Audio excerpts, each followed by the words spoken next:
Tengo la intención, mi grupo parlamentario tiene la intención de hacer una primera intervención, que es la que voy a hacer ahora, en la que abordaré con carácter general el criterio de nuestro grupo sobre lo que es la ponencia, lo que es el resultado de los trabajos de la ponencia.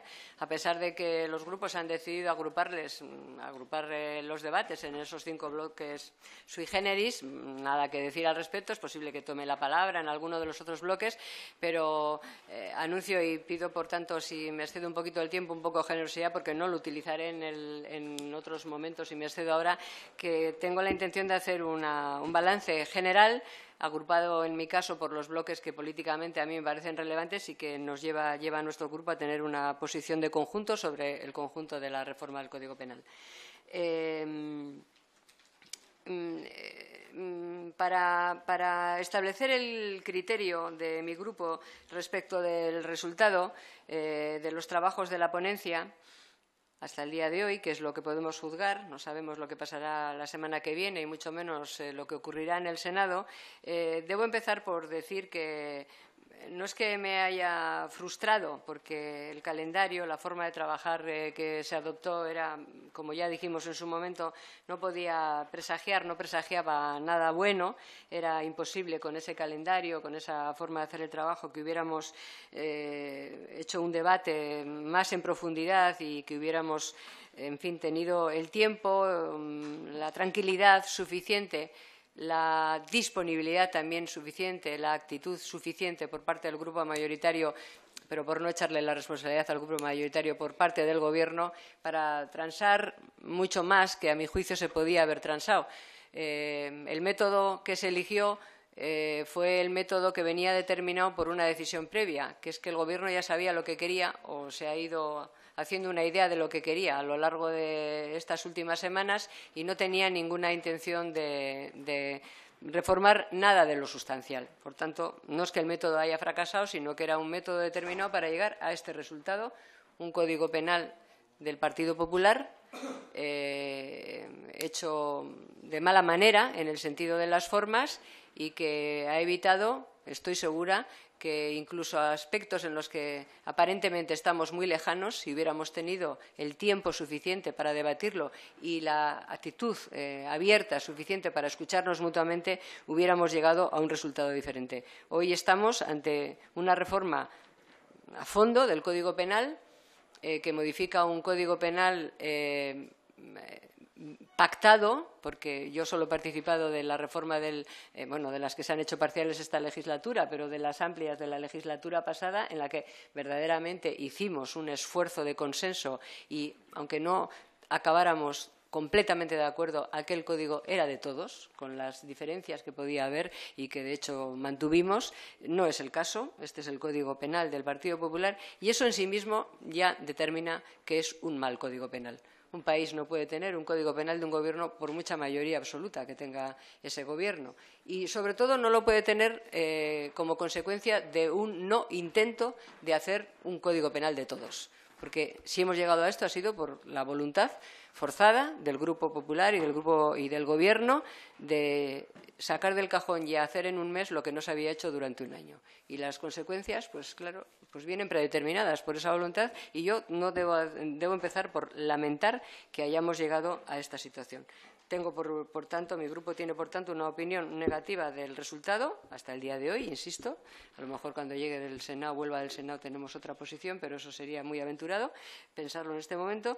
Y al texto me voy a referir a continuación, una vez que me he referido a las formas, que en política, como saben sus señorías, son tan importantes como el fondo, porque terminan determinándolo. Por analizar el resultado por bloques tan aleatorios como los que se ha decidido, que en este caso son los bloques en los que ha dividido mi grupo el texto para ir estableciendo la posición. Un primer bloque que tiene que ver con lo que determinaríamos, todo es transversal, los otros bloques también lo son, por tanto lo que yo voy a hacer también es transversal. Un primer bloque que podríamos llamar sobre corrupción, en el que se encuentran las enmiendas que nuestro grupo ha presentado al respecto y su rechazo por parte de la ponencia. Me refiero a las enmiendas 586 y 587 que tienen que ver con la financiación ilegal de partidos políticos, la primera de ellas, y con el enriquecimiento ilícito de cargos públicos, la segunda de ellas. Las dos han sido rechazadas. Se puede decir, me dirán ustedes, son solo dos enmiendas. Sí, son solo dos enmiendas, pero son dos enmiendas que mi grupo considera muy importantes, que han sido trabajadas con rigor, precisamente para conseguir el objetivo del título de la enmienda, que es evitar la financiación ilegal de los partidos políticos en todas sus formas, así como el enriquecimiento ilícito del cargo público. Nos importa el título, pero nos importa el contenido, porque si decimos que lo hemos regulado y luego vamos al contenido y descubrimos que no, que es lo que a nosotros nos parece, pues realmente hay, además de todo, un engaño, además de no haber aprovechado la oportunidad. Después de las enmiendas que el Partido Popular ha introducido, después de su posición al respecto, a juicio de Unión, Progreso y Democracia, estas dos cuestiones, la financiación ilegal de los partidos políticos y el enriquecimiento ilícito de cargos públicos, han sido reguladas de forma muy poco ambiciosa y respondiendo de una manera muy tenue a una necesidad de regeneración democrática y a una demanda de la propia sociedad y de las propias instituciones. ¿Qué es lo que ha hecho el Código Penal en este aspecto, en relación, por ejemplo, con la financiación ilegal de los partidos políticos? Pues ha convertido las infracciones administrativas reguladas en la Ley de Financiación en delitos cuando se producen determinadas circunstancias, como sobrepasar de manera considerable los límites impuestos. Esta regulación, esta nueva regulación, convertir de falta administrativa, de infracción administrativa a delito en determinados supuestos, sobrepasando de manera considerable los límites, no castiga explícitamente conductas nuevas, sino que convierte el reproche administrativo en reproche penal. Me dirán ustedes, hombre, ya es suficiente. Bueno, es un avance, pero siguen sin tipificarse de forma clara y contundente, por ejemplo, la existencia de cajas B o el patrimonio en España o en el extranjero no declarado. Por tanto, hemos hecho un pan como unas tortas. Le llamamos que lo hemos resuelto, pero hemos dejado fuera lo que verdaderamente es financiación ilegal, la parte esencial de la financiación ilegal. Como hemos señalado, tampoco se regula el enriquecimiento ilícito. Por tanto, estas dos cuestiones capitales, por mucho que se titule de otra manera, no se han resuelto. O sea, se ha frustrado una expectativa, no se ha afrontado una necesidad y, diría más, corremos el riesgo de estar engañando a la gente, porque la gente, si solo lee los titulares, va a tener la impresión de que se ha producido un avance fundamental en esta materia y lo que se ha producido es que se ha transformado de faltas administrativas, de la parte administrativa de las conductas, a penalizarlo, pero ninguna de las cuestiones importantes o de las más importantes, como he dicho, la existencia de cajas B o el patrimonio en España o en el extranjero no declarado, está en este momento consignado como delito de financiación ilegal. Y me parece que eso, hoy por hoy, y en la situación de España y con los casos que conocemos y que han tenido amparo precisamente por la falta de regulación, es algo verdaderamente escandaloso. En relación, y en este mismo capítulo también, en relación con otra cuestión que tiene que ver con la concesión de indultos, bueno, pues el avance también ha sido absolutamente tímido desde nuestro punto de vista, porque lo que dice la ponencia es que el Gobierno remitirá semestralmente al Congreso de los Diputados un informe sobre la concesión y denegación de indultos. O sea, nos lo va a contar después. O sea, esto está muy lejos de la reivindicación que yo diría, bueno, no sé si unánime de la oposición, pero desde luego muy mayoritaria de la oposición que se ha venido haciendo en los últimos tiempos al respecto, e incluso de algunos de los discursos de miembros del Gobierno respecto de cómo se iba a regular esta cuestión. Pues no se colman las exigencias, sino al contrario, a nuestro juicio no deja de ser un paripé, pues el Congreso de los Diputados no tendrá competencia alguna, ningún tipo de competencia, y nos limitaremos. El Congreso se limitará a escuchar los indultos concedidos por el Gobierno, en el mejor de los casos, a ser escuchado en sede parlamentaria, pero sin ningún tipo de capacidad de influir previamente por la vía de los informes. Naturalmente, quien toma las decisiones es el Gobierno. No pensamos sustituirlo, pero sí formar voluntad, o por lo menos tratar de formar voluntad. Dentro de este mismo capítulo, en lo relativo a los delitos de convocatoria ilegal del referéndum, me pueden decir ustedes, bueno, esto no es exactamente corrupción, y no lo es exactamente, no es corrupción en el sentido clásico del término, pero bueno, vulnerar la ley a sabiendas a nosotros nos parece que es una cierta corrupción política.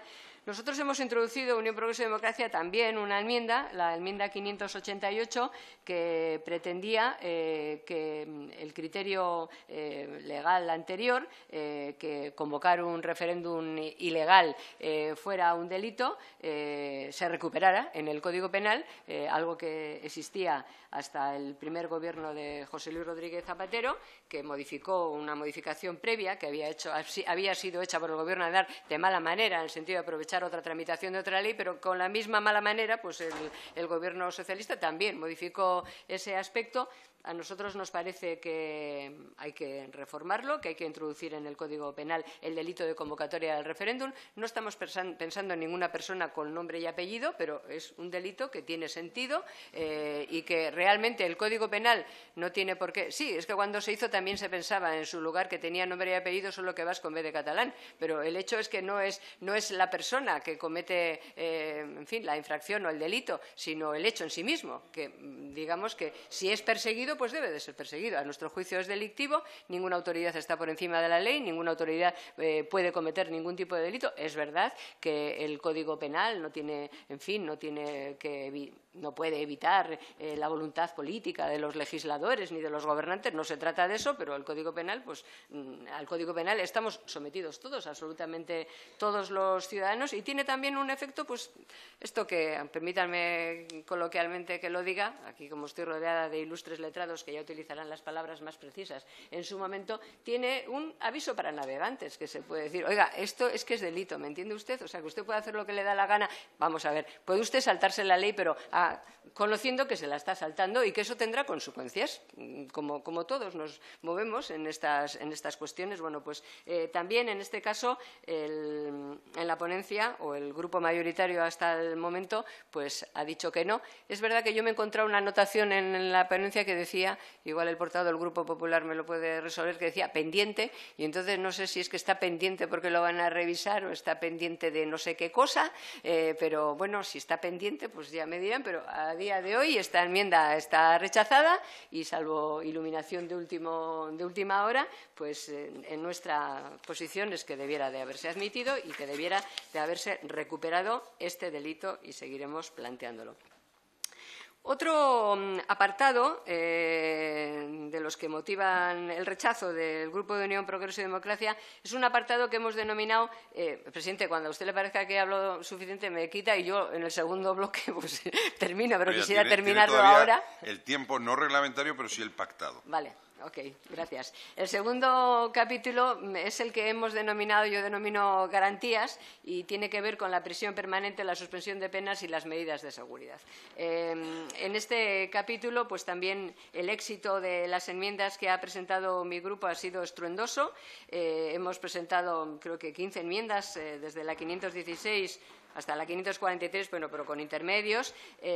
Nos han ofrecido 3 transacciones que no aceptamos, están ahí, pero realmente no nos sentimos representados en el texto de la transacción, la 530, 534 y 535, que tienen que ver con la libertad condicional, con la sustitución de pena a extranjeros y con la suspensión de pena privativa de libertad. No nos sentimos representados en esos textos, y el resto, pues oye, con una gran unanimidad y sentido de la oportunidad, pues el Grupo Popular ha decidido que eran aportaciones, en fin, no asumibles, y nos las ha rechazado todas, incluso una que espero que el portavoz del Grupo Popular me lo explique, si tengo éxito, que es la enmienda 538, que tiene que ver con la libertad condicional por enfermedad.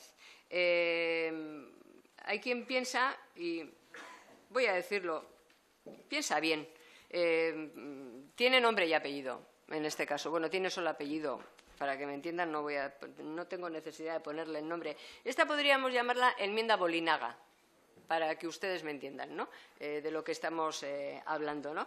Pero claro, naturalmente, como decía antes, se puede y se debe aplicar a cualquier persona que esté en esa misma circunstancia. Sea vasco o no, sea terrorista o no, vale con que sea delincuente y esté en esa circunstancia, ¿no? Sería de aplicación a todo el mundo.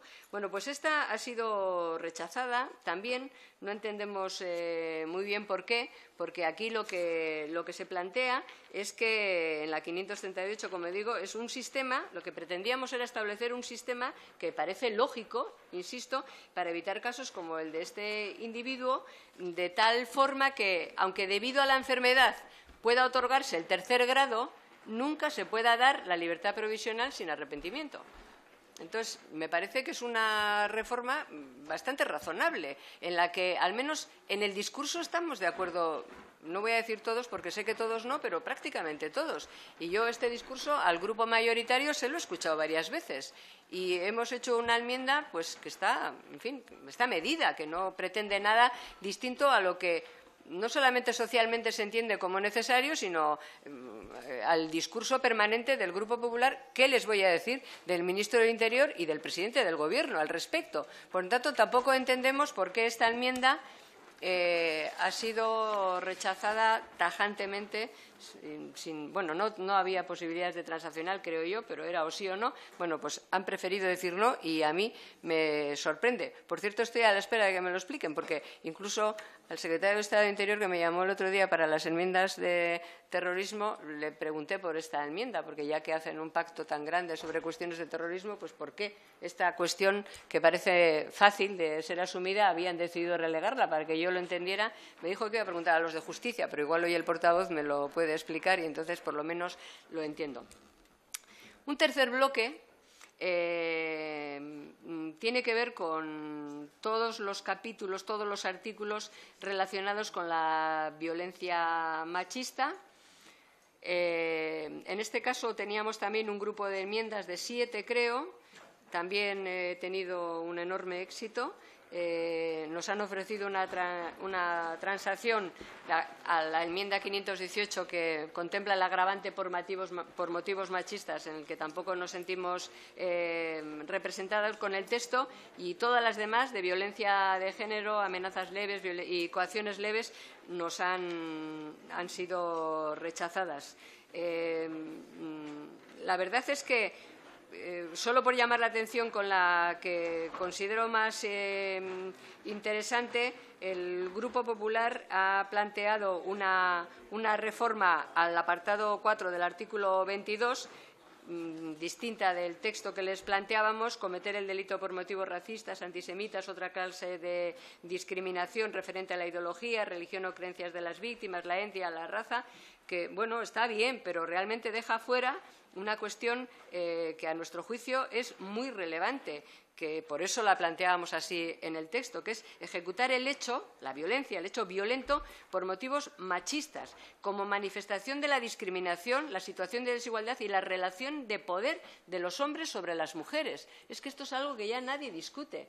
Y entonces, vamos a decirlo claro, vamos a escribirlo claro, no hagamos un texto ahí largo que todo, no hay nada negativo en el texto, pero la cosa sustancial de clarificación de esta cuestión, que tiene que ver precisamente por eso las relaciones de poder de los hombres sobre las mujeres que determinan tantos actos de violencia, pues también ha sido rechazada, con lo cual todas estas cuestiones tampoco nos sentimos representados y también nos parece que se ha desaprovechado una oportunidad de oro. El cuarto capítulo, voy terminando, presidente, tiene que ver con lo que llamamos delitos sexuales. Aquí están los abusos sexuales. Bueno, todo este capítulo, que me corrija el portavoz del Grupo Popular, también en la ponencia aparecía como pendiente, pero tampoco no sé de qué está pendiente o si ya no está pendiente. Y es que nos van a enseñar una transaccional o nos van a ofrecer, o realmente el pendiente es que se ha quedado cerrado, pero ya nos lo dirán. Tiene que ver sobre los abusos sexuales, sobre actos sexuales con menores, la corrupción de menores, el ciberacoso a menores. Bueno, esa no está pendiente, esa estaba directamente rechazada. La exclusión por responsabilidad por madurez y la prostitución de menores. Para que todos nos entiendan, muchas de ellas, o lo más sustancial porque es lo más nuevo, la reforma más importante en este sentido, que a nosotros nos parece una reforma completamente equivocada, más que una reforma, un retroceso, lo que se regula como la edad de consentimiento sexual, vamos a decirlo así. El Grupo Popular ha decidido subir de 13 a 16 años la edad de consentimiento sexual y nosotros planteábamos unas enmiendas para aceptar una modificación.